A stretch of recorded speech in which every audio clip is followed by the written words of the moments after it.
Hi, everybody. I'm Ross Treelevin, and welcome back to another Sprague Spotlight. Today, Tabitha Williams is joining me from our Operations Center. Tabitha, could you introduce yourself to everyone? Absolutely. Hi, Ross and Sprague. My name is Tabitha Williams. I am the Operations Center Manager um, here at the home office. And I have been with Sprague for just about 2 years. My anniversary is actually going to be on the 15th of August, which will make my official 2 years. And I'm super excited about that. It's been a wonderful journey so far. That's awesome. So, where did you come from before then? Originally, my mom's womb, and then we segued into New York, where I was raised until I was about 24, and then I moved out to Washington State to enjoy a different kind of life.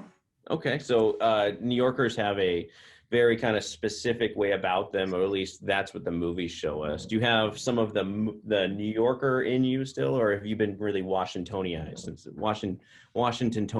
then? I definitely still have that New York in me. I notice that I still say coffee.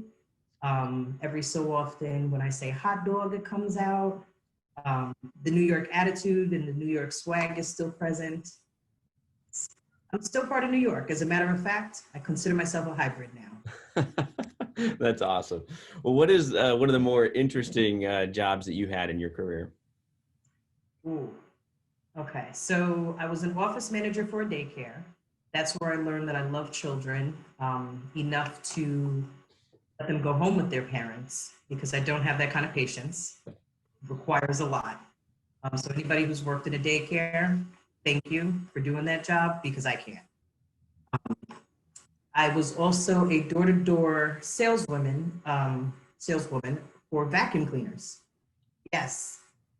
So my stellar personality definitely helped me sell no vacuums, none at all. But a lot of people got some really clean carpets.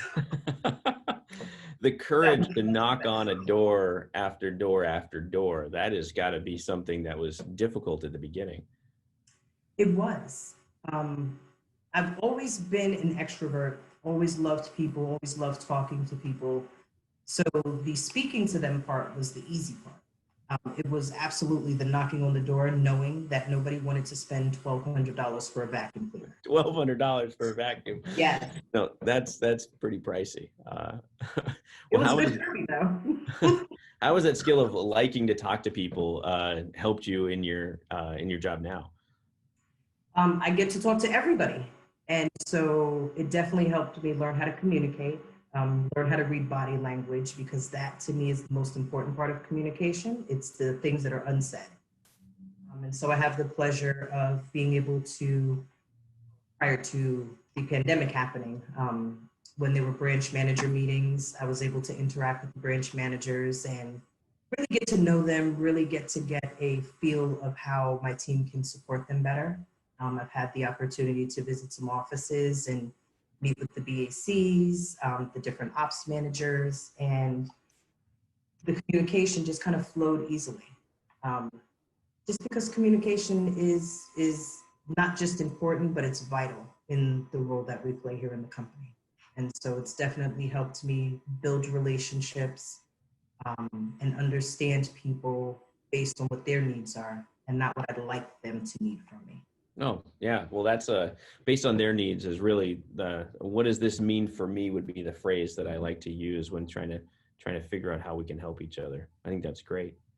How has Sprague helped you in your career development in the 2 years you've been here? Um, so I've always been one that enjoyed feedback.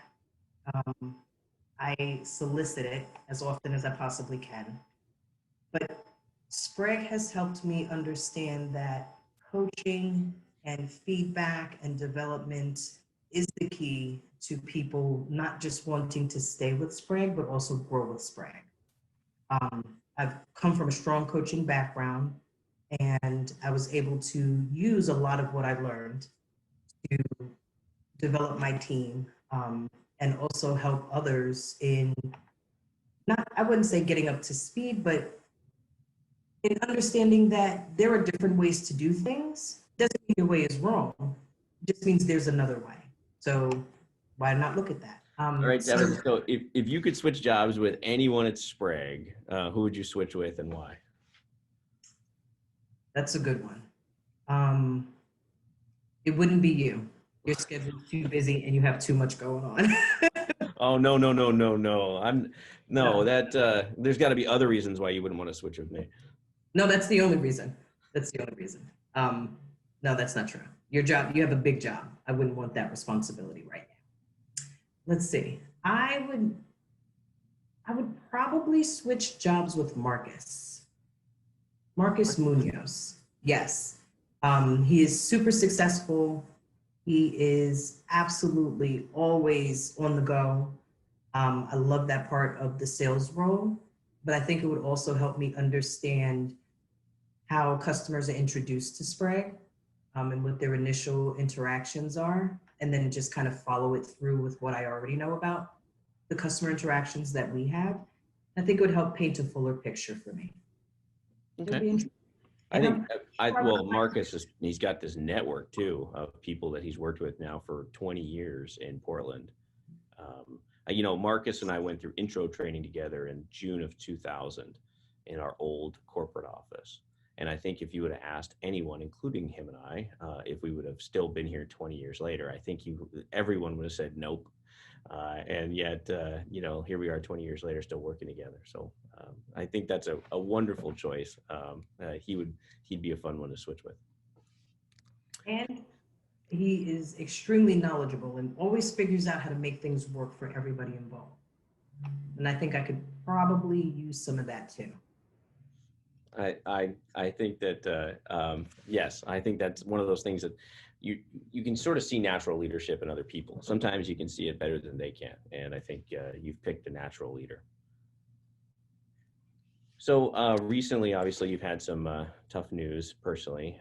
You lost your father, and I know that kind of came on suddenly. And what did your father mean to you? If you could try to sum that up. Mm, everything. I have been a daddy's girl since I can remember. Um, we always spent time together. He used to take us to the park. He taught me how to play basketball. I'm still not very good. And so when he had my brother, he was really happy that he'd finally have somebody who could be good at basketball. But he taught me a lot about people. He taught me a lot about emotions, handling emotions, and being very self-aware. And those are things that have always been a part of me. And I, in turn, teach my children those things. So suffering the loss, and knowing that this is pretty much what he's given me is what I have to hold on to, just made it mean that much more. And so while it was tough, I'm still very grateful. And I know that I am very blessed to have had the father that I had. And his memory will live on forever. We're both very lucky, blessed with great dads, and I think that you can see the skills that you loved in your father in you, and I think that's really cool. And I know that all of us around here were really worried about you and going through your process here, and so good to have you back after your time off there. Thank you. And I do want to say thank you to everybody here. I received cards and calls and text messages and emails. It made coming back that much easier, because I knew I had support here at work as well. It's my second family. So thank you. Thank you. Thanks for sharing that with us. Tabitha, thanks for joining me today on the Spotlight series. It's wonderful to get to know you, and now many of your colleagues are going to get to know you too. I just want to say thank you on behalf of me and on everyone else for taking some time to share your story with us. My pleasure. And feel free to send coffee. Will do. Thanks, Tabitha. Thanks for us. Bye.